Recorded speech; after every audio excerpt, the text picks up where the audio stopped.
I cannot believe that today is episode 50 of the Achie podcast. I cannot believe it. Today, we are talking about 5 more things that I don't want you to know. So let's hop right in.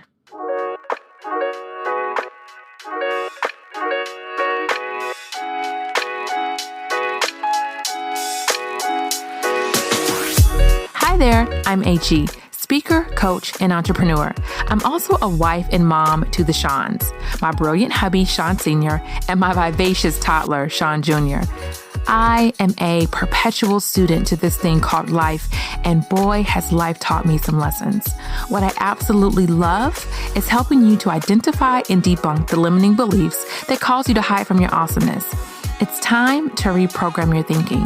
So settle in, get comfy, and let's girl talk, just you and me. This is the I Am Achie podcast.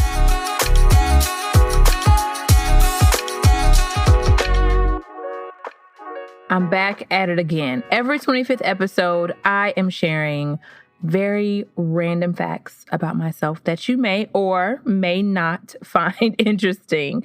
The very first episode of this podcast was the 10 things I did not want you to know. Funny enough, that is the most listened to episode to date. Turns out you guys are pretty intrigued about random things about me that I don't want you to know. So because I don't want you to know them, you actually want to know them. And then episode 25 was 5 random facts about me. And now we're here, episode 50. And I'm telling you 5 more things I don't want you to know. And although at this point I am pretty used to being vulnerable, sometimes I still get a little sweaty. Whenever it's time to share like super intimate things, I get a little nervous and giggly and my palms and underarm sweat. That's probably TMI, but hey, we're here. But if you've been listening to my podcast from the beginning, I told you that one of my core values is vulnerability because I believe that there is both beauty and growth in vulnerability. And as I think about it more and I reflect on a lot of the feedback that I've received from some of you, I think of vulnerability as an extended hand and an invitation for you to acknowledge, face, and stand in your own truth. So if that means that I have to be vulnerable in order to help you get to that next level, I am so open to doing that. And with that said, I will happily share with you these very random things about myself. So here we go. Number 1, I do not know how to swim. Yet. I don't know how to swim yet. So I grew up in Georgia and I never went to like the YMCA or like pools or like swim lessons, anything like that. Because before that was my excuse. I'm like, I grew up in Georgia. There's no water around. Like I have no reason to know how to swim. That's ridiculous. But that was my excuse. And then I met my husband who also grew up in Georgia, in Atlanta, in the middle of the city. And he knows how to swim like a fish. And I'm like, well, how do you know how to swim? He's like, well, I went to the YMCA. I don't know if he took swim lessons or he taught swim lessons, but nonetheless, he was around water when he was younger. And so he learned at a young age how to swim and not to have fear around water. And so I'm like, well, wow, I really need to learn how to swim. And then I would criticize him because I'm like, okay, I've known you we've been together for like 14, 15 years. Why don't I know how to swim yet? But I also know that everyone who's great at something isn't necessarily a great teacher. or a great teacher at that thing. And so I had to release him from being upset and holding him hostage for not teaching me how to swim. But when I was growing up, my dad had a pool built in our backyard. So this kind of debunks the whole thing of me saying I wasn't around water. I would say I was probably about maybe like 12 years old, I think. And it was an above ground pool, but nonetheless, he had a pool in the backyard and like built a whole little ramp around it. It was really wonderful. But I would only use like the goggles that covered your nose and your eyes. So I knew how to swim underwater fine. I did not know how to swim on top of water and like flap my arms and my feet, but I knew how to swim underwater. But it was because I had those goggles over my eyes and my nose. So I never had to learn how to properly breathe underwater or blow the air out, right? So I kind of cheated, and I didn't realize I was cheating until I got older. Like, wait, I don't really know how to do this. And I used to think I was really like doing a good job. I realized if someone dumps you in the water, like with no goggles over your nose, you're going to lose it. You're going to lose it. So you really need to learn what you're doing. And then I have lived in Florida for almost 9 years at this point, and I have yet to learn. I've yet to learn. There's no excuse, no excuse. But I am saying this because I am putting myself out there that will change this year. 2021, Achie will learn how to swim. And the thing is, I decided in 2020 that I'll stop putting myself last. I talked about this in a previous episode. I will put myself first, do those things that bring me joy, and the things that I want to do, maybe that I've just not done for whatever reason. And so that has spilled to 2021 because I have been doing those things and I'm adding to the list. And you guys, oh my gosh, I'm totally putting myself out there so you can hold me accountable. Do I really want to do this? Tell the world I'm going to do something? Okay, so I am going to learn how to swim in 2021 because the thing is, I actually really like water. I do. I like water. I like being around water. I like being in water. I really like it. So I would love to know how to properly navigate in water. And my son loves water too. My son is 3 and he knows how to swim better than me. Can you believe that? Anyways, so that is what I'm going to do. I'm going to learn how to swim in 2021. And that is the first thing that I don't want to tell you, which brings me to number 2. The second thing I don't want to tell you, and this is a very tough one to admit. Okay, deep breath. I have been struggling with body image issues since I was a teen. Since I was a teeny weeny teeny bopper. Growing up, my mom cooked well. We stopped eating pork and beef and fried things when I was young. I remember it was like a big deal. It was very intentional. I remember our last pork meal of the house. And she did fried pork chops and she did butter biscuits, and we had maple syrup all over the biscuits, or maybe it was honey on the biscuits. I'm not sure, but it was just a very like filling, fattening, delicious, wonderful meal. And I remember it was like, okay, we're stopping here. We will not eat pork or beef in this house anymore. And she cooked meals that were nutritious. But I think the issue wasn't the meal she was cooking. The issue was the snacking, the food I ate at school, the food I chose to eat on when I didn't want to eat dinner or things like that. And then we had a really serious sweet tooth. My mom and I would be up late because I've always been a night owl. We would get up late, or not get up, we would just be up late for the night. And I don't know about you guys if you have ever heard of Krispy Kreme. Most of you probably have. For those of you who have not, Krispy Kreme is like, oh my gosh, the donut heaven. And they put this hot sign on.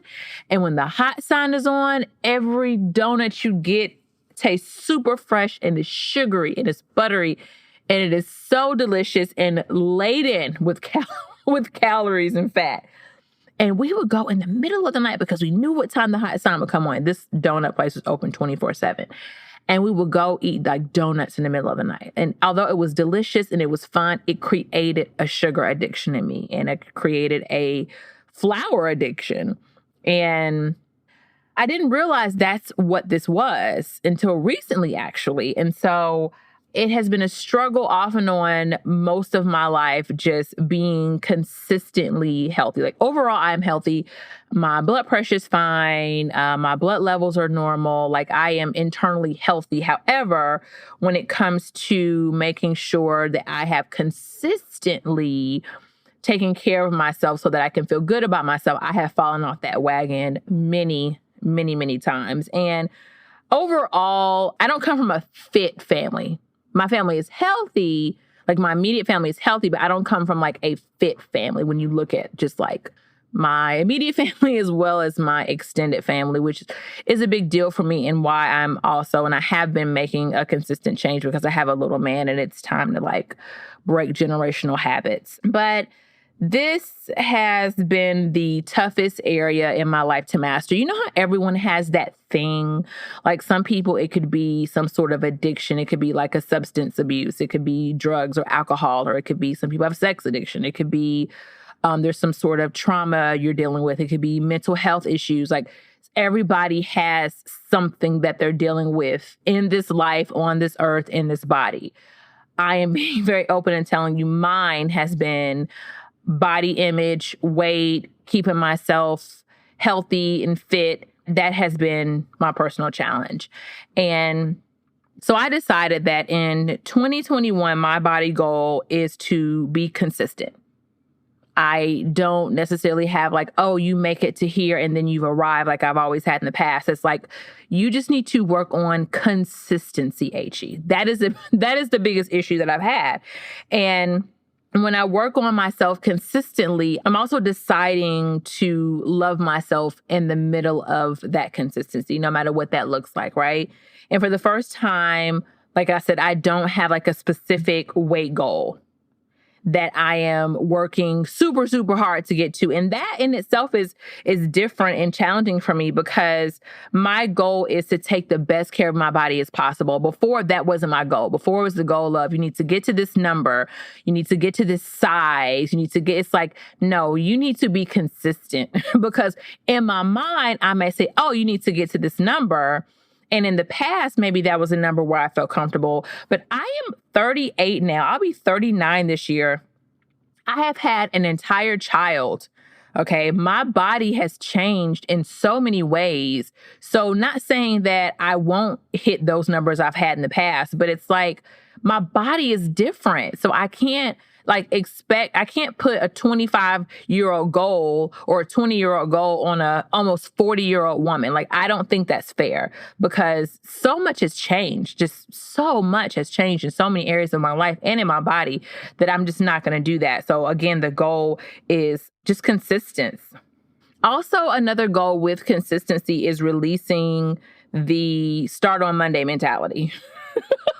Start on Monday mentality. Start on next month mentality, start at New Year's mentality, start at the beginning of the second quarter. It's always a start tomorrow, start the next day instead of starting now. Because for years, and I know I'm not the only one because I've talked to friends about this before, the start on Monday mentality, you get to Monday and then, oh my gosh, we just happen to be having fried chicken today for lunch. So I'm going to start on Tuesday. Or, oh my gosh, it's too cold outside. I can't go walk or I can't go run or I can't go to the gym. I'm going to start on Wednesday. Oh man, I live in Florida. It is super hot today. I'm not going to do it. It's like this start on this next day doesn't work for people who are trying to be consistent and change something.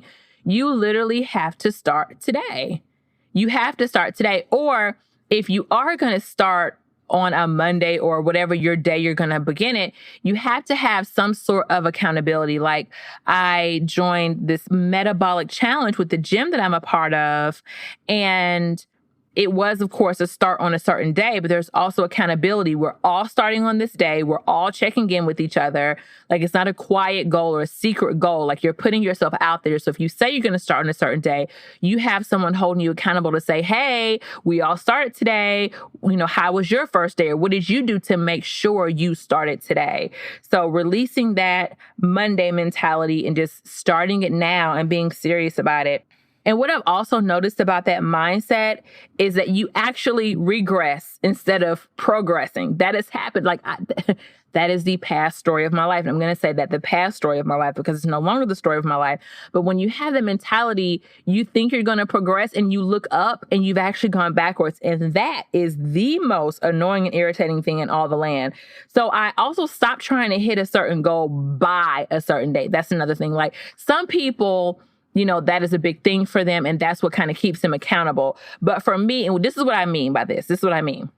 Like, again, the metabolic challenge that I joined with my gym is a 30-day challenge. Okay, but that's different. I was doing the thing where, I'm going to a family reunion, or I'm going on a vacation, I'm going to a class reunion, or taking pictures, or I'm going to a wedding, or it's some kind of event that you crash diet and try to lose 1,000 pounds in a month or in 2 weeks so that you can make it to this place and look, different than you've looked for the past 3 years. Like that is ridiculous. That is ridiculous. And it is being unrealistic with yourself. You are taking your body through unnecessary changes. And I just decided that I'm just not going to do that. I'm not going to do that. That makes no sense.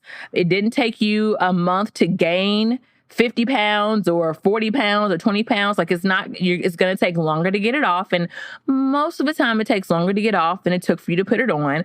So just being completely gentle with yourself. So what I decided is that the goals that I have for myself, I am giving myself 2 years. And that is a big deal for me because, again, I've always been you've got 3 weeks to do this. You've got a month or a month and a half to get this done. So for me to say 2 years, I'm giving myself 2 years. It doesn't mean I'm going to give up at the 2-year mark. But for me, mentally, I have to say, this is not a short-term goal, Achie. This is a complete lifestyle. And if you're working at something for 2 years, it is beyond a habit at that point. You've already made it into a lifestyle. So there's no giving up at the 2-year mark. But at that point, you know that you are in this thing forever. It's not just in it for the long haul. It's in it forever. And for those of us who have struggled with yo-yo dieting, crash dieting, taking our body through all these changes, it is a mindset shift to say, that this is going from I'm trying to lose some quick weight to this is a lifestyle and then making it a lifestyle. I told someone the other day, you always hear people say, oh, it's a lifestyle change. It's a lifestyle change. When you're trying to lose 50 pounds, let's be honest, you don't want to hear it's a lifestyle change. You want to hear, how do I do this in 3 months, right? How do I do it in 3 months and not put it back on plus some? Because that's another thing. I found that when I have lost weight really fast, I'm happy. But then I put the weight back on times 3 and it's not advantageous for me. And I no longer want to take myself through those changes. So I'm giving myself permission to take it really slow, to be really, really gentle on myself. I'm not doing any crash dieting. I am not being ridiculous in my expectations of myself. It is a complete mindset shift. And I'm giving myself space to do that. And I am happy to report that as of last fall, I said fall. Yeah, I guess it's fall. No, winter. Fall, winter, yeah. As of now, I am down almost 25 pounds. And this is, also counting the quarantine weight that we all put on. But with me being 5'10" and being a larger built woman, it is easy to pack on a lot of weight. And sometimes it's even harder to tell that you've even lost the weight. For me, of course, you put on your clothes and you can tell a difference, but you look at yourself in the mirror at first glance, you're like, I look the same. I look the absolute same. But there's small differences that you have to pay attention to. And then me having a trainer and getting my measurements done all the time, and not just fat loss, but also muscle gain, keeping track of all of that, because there's so much more that goes into it that just counting on a regular scale is, for me, it just wasn't advantageous. So I had to make sure I got some professional assistance in how I need to be taking note and taking account of my measurements and losses and gains and things of that nature. But I am very proud of myself. And again, I'm going to keep going. I'm taking it really, really slow, because for me, taking it slow is how the change is going to happen. And I am determined to show my son something different. He is a busybody. He is full of energy. He is athletic. He loves to run. And for one, I want to have the energy and be in the shape that I need to be in to be able to keep up with him, but also just to be active alongside with him as he's playing. And then also, I don't want to stunt him from being active. How many of us, when we were little, we were active and wanted to run around, and our parents just told us to sit down somewhere, literally go sit down somewhere. You know what I mean? I just don't want to be that parent. And I want him to see me moving around and being active and being involved with him, to encourage him to do that, because kids don't just do what you say. Kids do what they see you do. And if they see you being inactive and not eating healthy and not taking care of yourself, eventually that's what they will turn to. And so I just want to show him something different so that he can live an optimal life as it's related to his health and his fitness and his personal goals. And another thing that I am crystal clear on is because this is one of the biggest challenges that I have had to deal with, like a consistent challenge I've had in my life. And I am declaring this to the world. Like literally, first of all, I'm telling you all of my business. This is very tough. My forehead is sweating. Even if I sound like calm and relaxed, I'm sweating right now. But I know how it works when you like declare something to the world, especially when it's something that it's a challenging area for you. So I know that I'm going to continue to have to persist. And so I look forward to checking back in with you guys just to let you know where I am. I know I'm not alone. I've spoken to some of you guys personally about this issue, and I know I'm not alone. And even if I was, I'm okay. I'm okay with being the only one sharing this and kind of bearing my soul on this, because if this is not your challenge, it may be something else that is. And if I can, again, like I said in the beginning of this episode, if I can be vulnerable in my pursuits in order for you to reach the next level, that is my work. That's my life's work. That's what I'm here for. Like, vulnerability equals growth, in my opinion. So I just feel like from here, the only way is up. So moving on. Hallelujah. Moving on. The third thing that I do not want to tell you, I don't want to tell you. This is so tough. Okay, the third thing I do not want to tell you is I almost did not graduate from high school. This is true. This is true. Okay, so my mother passed away when I was 14 years old. I've done multiple episodes about this. And she passed away the summer of my freshman year. So it was actually 2 weeks prior to me going into my sophomore year of high school. And I just gave up. I gave up on school. I just gave up trying. It was difficult for me to find meaning in things after she left. It was the first time that I felt suicidal because I felt like, she's not here. Why do I need to be here? Like, life is truly meaningless at this point. And I just gave up on everything. Okay, whatever. I definitely had a bad attitude, along with being a teenager and being hormonal, the things you already go through being a young teenage girl. I had a bad attitude. I didn't care. The thing is, I knew I stopped caring, but I guess I just wasn't present. I didn't even know that I almost was about to not graduate. I had no idea. One of my coaches pulled me to the side and he told me that I was a part of this quote unquote list. And I never forget, we were in the cafeteria and the seniors ate in the courtyard. And so we would get our food and go to the courtyard because, we didn't want to be around all of the underclassmen. And so I was going to the courtyard and he pulled me to the side. He was like, "Hey, H, I just want to let you know, you're on the list." I'm like, the hell's a list? And this list was names of seniors who were potentially not going to graduate. And this was not at the beginning of the school year. This was well into the second semester of high school. And I knew I had failed the graduation test because I failed the science portion by 2 or 3 points. So I knew I had to retake that. But it was a couple of classes I wasn't doing so well in. And I had assignments not turned in and tests that I had failed. And I don't know. I guess I just felt like I'll pass, without putting in any effort. How ridiculous is that? But that was my mindset. I was oblivious to the fact that I was not about to graduate. And I'm so thankful that he told me about this list that I had no idea existed, because nobody else told me. None of my teachers told me. Nobody else told me. And I don't know if he told me that because I was an athlete. I don't know. But he pulled me to the side, look, you've got to get it together. To make a long story short, I did end up graduating. I, ended up walking with my class. So I pulled it together.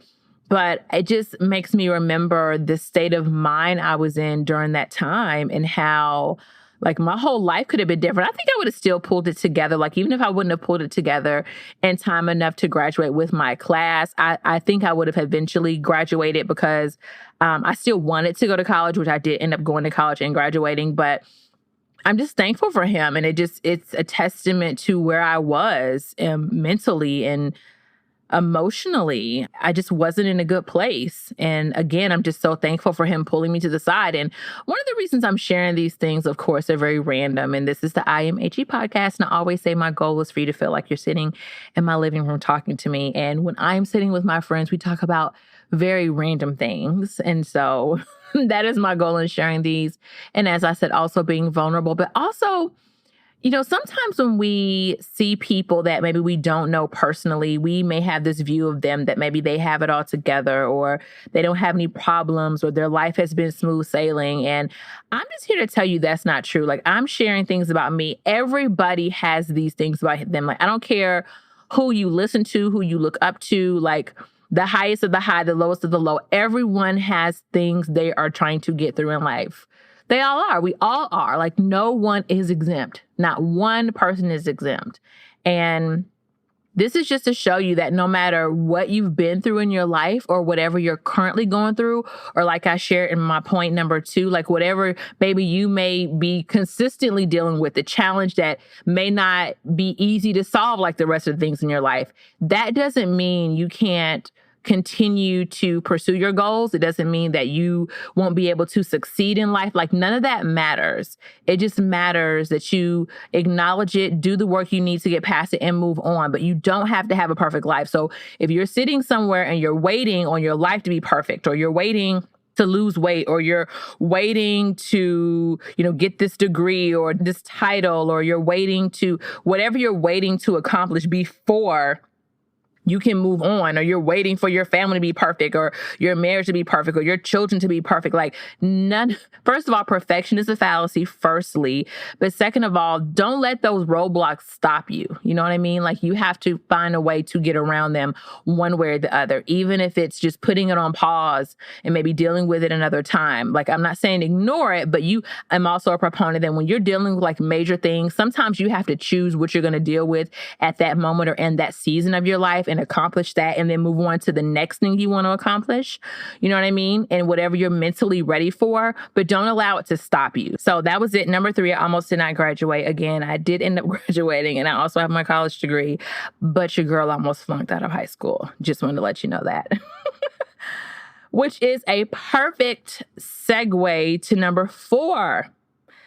I have always liked tattoos and piercings, but I did not get them on a continual basis because I felt like God would judge me. And the reason why I say it's a perfect segue, because I almost did not graduate. One of the graduation gifts to myself was a tattoo at the age of 17. I graduated when I was 17. Who was giving me a tattoo at 17? I don't know, but I got a big tattoo on my back, a panther crawling down my back with a rose in its mouth when I was 17 years old. It's so funny because when I got that tattoo, the artist was like, "You are handling this better than some grown man. I don't know how you're doing it with ease, but you're doing it." And I was 17 years old. And the thing was, that tattoo, I said, okay, I like tattoos, but for one, I'm underage. But for 2, I'm getting it in a place where you can't really see it. You only can see it if I show you. So it's kind of incognito, right? Because I still had the background that if you see my tattoo, or if anyone knows I have the tattoo, then I will be judged and condemned and all the things. Funny story. I got my tattoo. I did not tell my dad. And then he finally saw it, and I lied to him and told him it was a henna tattoo, which would disappear in a couple of months. Couple of months passed. I forgot the tattoo was there because I went off to college after that. So I only would see him on like holidays, some weekends briefly, things like that. So I was like, oh, he'll never know. Well, one day we were at an event, or I think it was his girlfriend's family event. We were at the pool, and I had on some swimsuit bottoms that were like high waist in the front, but not so the back. But I thought it was covered up. And his girlfriend was like, "Oh, H, you have a tattoo. Let me see it." And my dad looked at me like, I thought that was disappearing. Needless to say, I had to admit that I told him a bold-faced lie and that it was never going anywhere. But that was like the lie I came up with for him not to know I got a tattoo. And then my freshman year, a friend of mine and I got our tongues pierced. And again, not going home often, I was able to hide it. And then I found out how I could talk without being able to see the tongue ring, because I would not open my mouth as wide, and I'll be super careful when I went around my dad. And what happened, again, one of his friends, oh my gosh, we were at some event on the weekend, and one of his friends' girlfriend saw me and was like, oh, his daughter has her tongue pierced. Cool. And it got back to him, and he was like, what is going on with you? So of course, your 17-year-old daughter seems like she's having a midlife crisis. She's getting tattoos and piercings and all this stuff.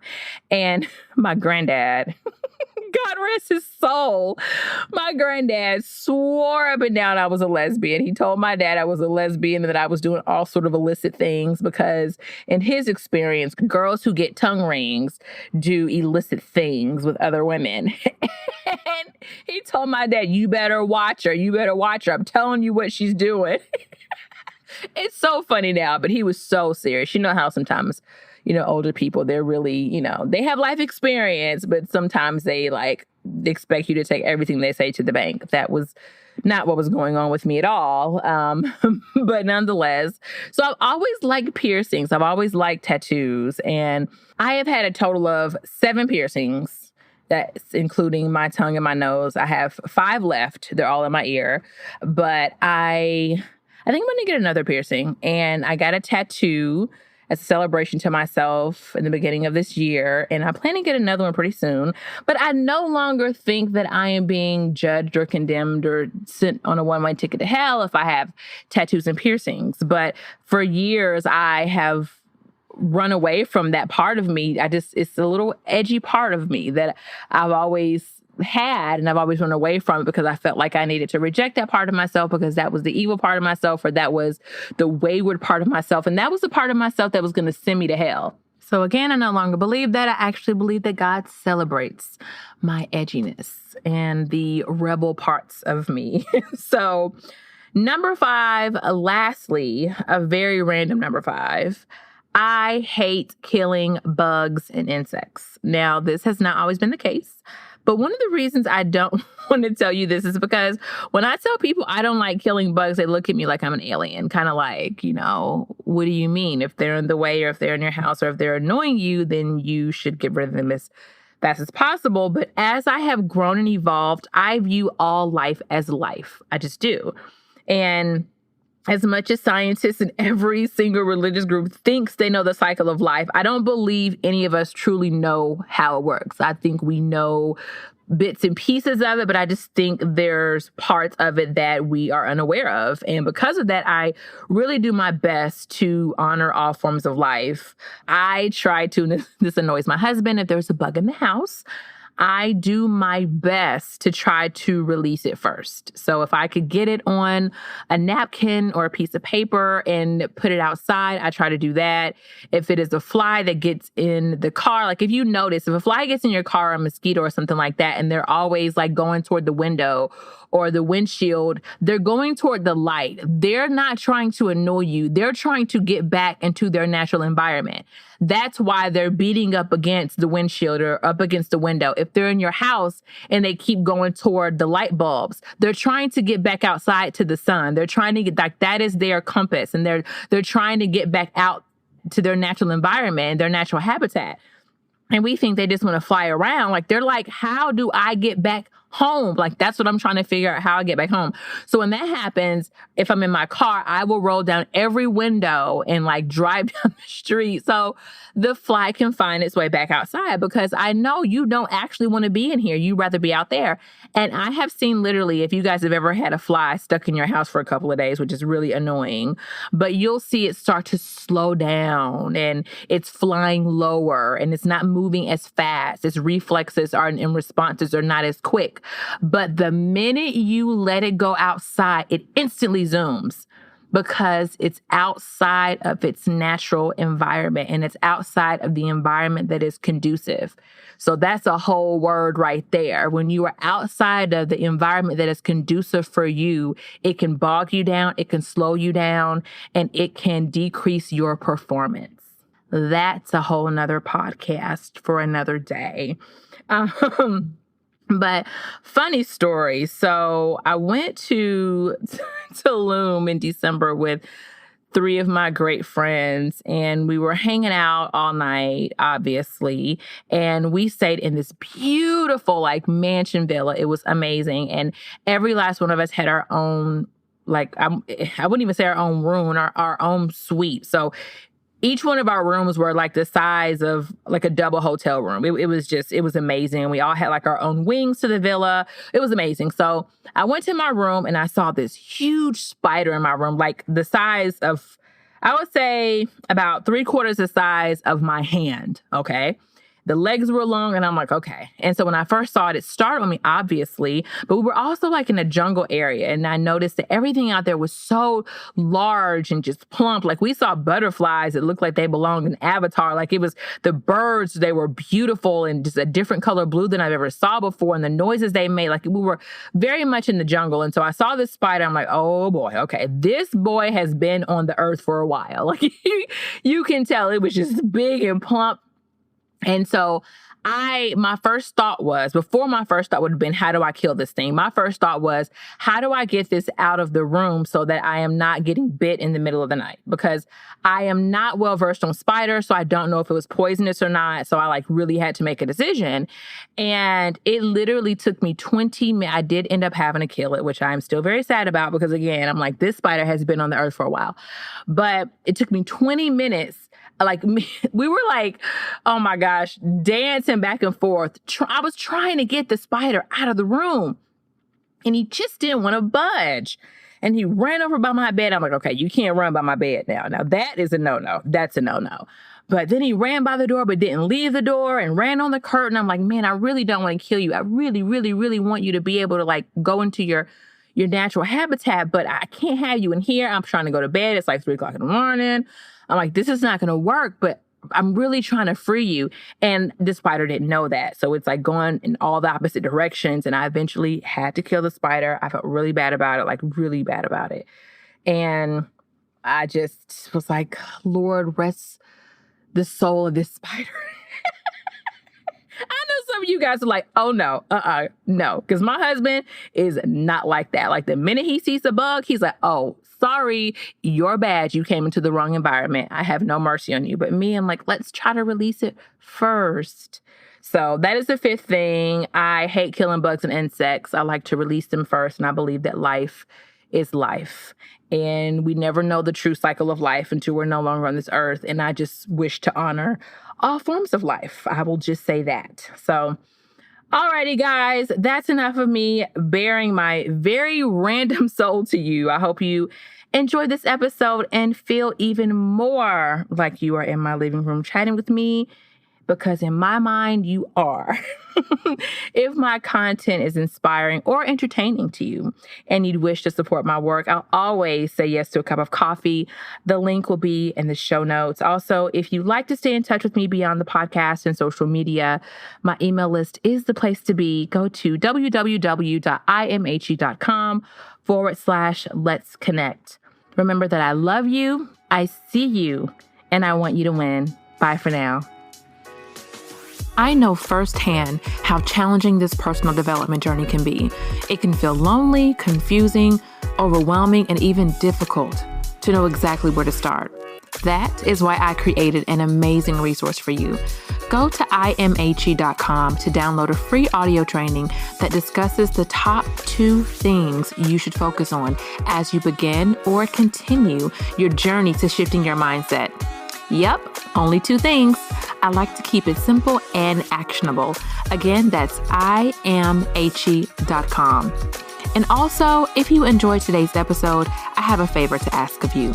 My goal is to get this podcast in front of as many women as possible. The things I discuss are the things I wish someone would have told me when I began this journey. So in order to do that, please take a few seconds to share this episode with a friend and leave a 5-star review. Don't forget to subscribe so you can get notified when I release new episodes. I love you, I see you, and I'm rooting for you. Bye for now.